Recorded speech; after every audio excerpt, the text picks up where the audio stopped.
And here's two other ways, kind of two pitfalls in the midst of the corruption of work that we have to reckon with for all of us. Ways that we can think about work that are also a corruption. The first is this, that those of us who live to work. You may be in this category, you may know somebody else, that your work is your all in all. It is your first number one priority. And that, my friends, is idolatry. Anything that we put before our allegiance to God first is idolatry.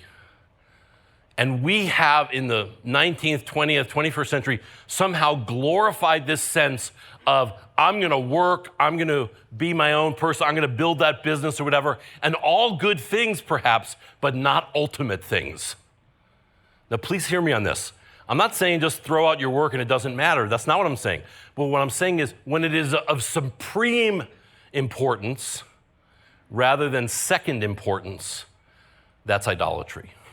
And so we all have to look at that. We all have to consider that. We all have to reflect on that. What is the place of my work in my life?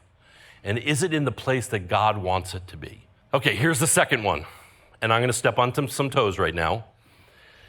Work as self-sufficiency. One of the corruptions of work, one of the ways that we have sinned is to believe that we can be self-sufficient. That my 401k, that my retirement account, that whatever is that you put your security in is enough. Let me put it this way in a colloquial American expression. You know the expression, pull yourself up by your bootstraps? That is not gospel. That is not biblical. Listen. By the way, I like the expression. My dad used it. My grandfather used it. I get it. I like the expression. But it is a statement about I am enough. I've got to work at it. It's all on me. It's not on anybody else. It's all about me. And you know what? When we have that attitude, then God's not in place. Then God's somewhere out in the middle of nowhere.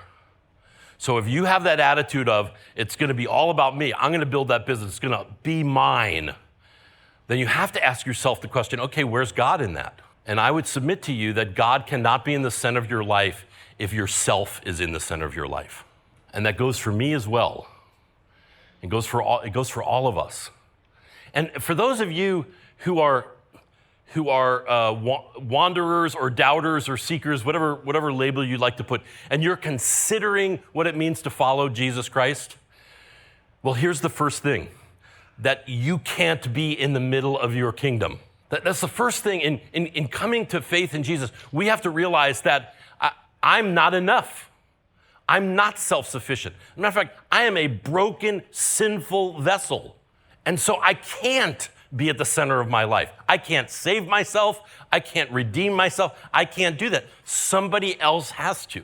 And for those of you who are seeking and doubting and questioning, ask yourself the question, who or what is in the center of my life and who or what should be in the center of my life? It's perhaps the most important question that any of us can ask.